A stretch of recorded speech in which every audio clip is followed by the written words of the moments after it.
I mean, I think the laners share a little bit of the blame too. When they did have favorable matchups, they didn't seem to be able to get enough done.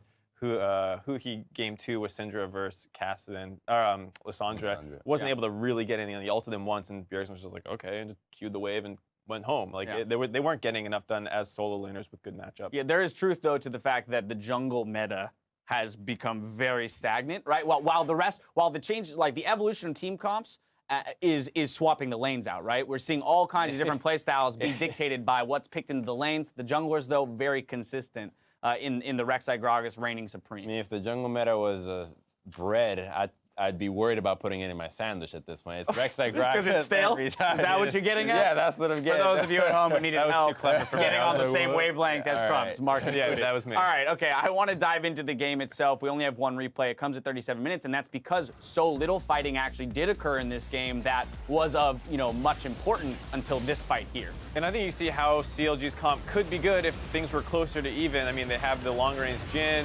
Darshan's able to go in and cause a lot of chaos. And then that was a great barrel to get Doublelift close, and you see the Jhin damage just blow him up with the Dust Blade. And from there, it looks like an okay fight, and it's just a little gonna... Hey, that's 1 for 1. We should back up now. You had Svenskeren on the left-hand side, 1v2ing Gragas and Kassadin. Right, that's what I'm saying. Like, if this was a closer to even fight, you would see. But then here... That said, though, what a heads-up play for Bjergsen to go sweep that, knowing that Xmithie's first instinct is to go clear I also thought it was a bit of a heads-down play from CLG. Okay, that's fair, too. You just see them leave the lane.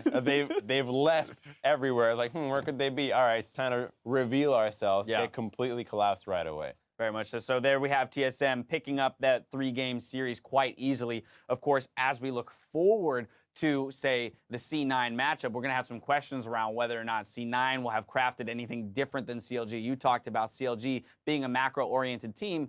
Well, TSM is just as macro-oriented or even more so proficient now, and so that's the reason why this matchup wasn't so great. Perhaps against C9, we might see something a little different. Yeah, it is a little weird of a matchup, I think, because what C9 seem to do really well is just like absorb people's focus. Like we see Impact just be like, oh, I don't care, I'm getting camped, and then when they fight, the other team's being really aggressive, and C9 just plays all those situations well.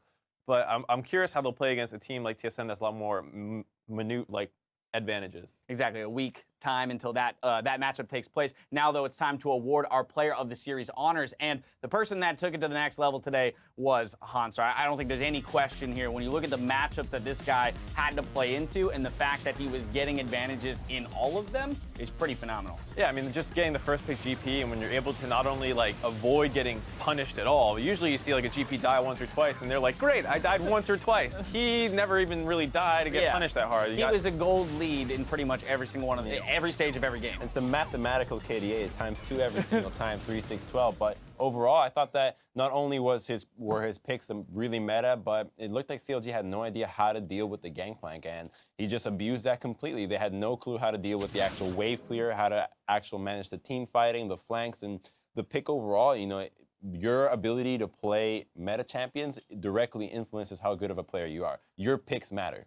Yep. And once again, we see him in what we would call losing matchups, absorbing enough pressure to allow TSM to still put their focus elsewhere, right? They didn't have to send resources up there to keep him alive. They're able to say, even in a losing matchup, you're going to go even or ahead somehow. We're going to put our other 4 resources, our other 4 players, somewhere else on the map and let them do the work that they need to do to gain advantages. It's amazing how much he unlocks his team to do that kind of stuff. And it's not 100% all on him. There were times where Sven would go top and hold the wave for him or protect his turret while he got a nice back off because he finally hit some item timing he wanted. It is a team effort, but it is true that he's not taking too much focus from his team, and he's definitely being able to blind pick these things super early on, even though we know GP is worth that pick, but to avoid getting punished completely is really amazing. Well, with that victory, let's take a look at how the playoff bracket is going to face out in Toronto. Cloud9, well, they fought through both Team Envy and Immortals to earn their spot on the final stage, and TSM defeated Counterlogic Gaming after receiving a first-round bye to compete in their 8th consecutive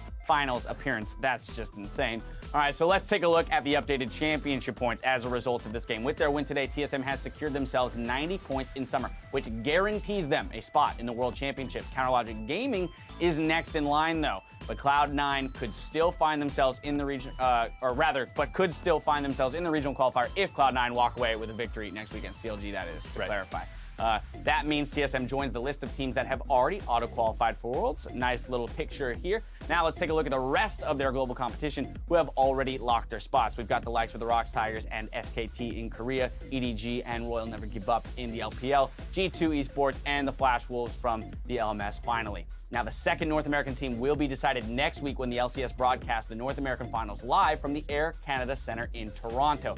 TSM's unbroken string of finals appearances continues Sunday, August 28th against Cloud9. So, gentlemen, we already briefly touched on this, but the other lens through which I want to look at this matchup is those top laners. We just talked about Hauntzer putting up a performance that was very much like the performance of Impact just yesterday. So now how do those two guys who can play a similar style meet in the top lane? Yeah, I actually think that it just meets in a very stale manner where these top laners that require so little resources that both the teams don't put a whole lot of attention to both of them, that they just lane against each other and pretty much go even, and it's about how well can they influence the other aspects of the map. So if the roams are going to come to them, then great, but most likely it's going to be about mid lane roaming to the bottom. How well does a TP go to the bot side? Do they handle the gangplank wave clear, the ultimate pressure, and whatnot? Yeah, I doubt we'll see much GP in that series, actually. We both have shown that they're very competent on it. Right. And once you pick the GP, the other guy picks some kind of counter, and then you need to either send some pressure up there to crush him early, or that guy needs to do it himself. Yes. And I don't see that being a situation where either of them gets crushed.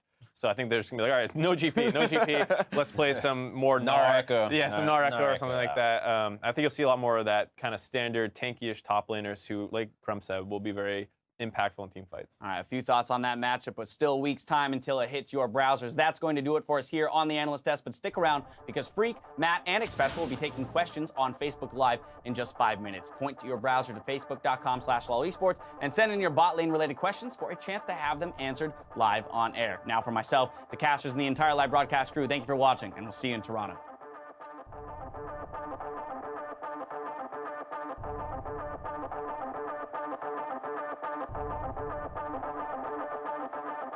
The chants are starting. The rift is opening up. Counter Logic Gaming versus Team SOLOMID is on the rift. Fights across the map. Stixxay is going to go.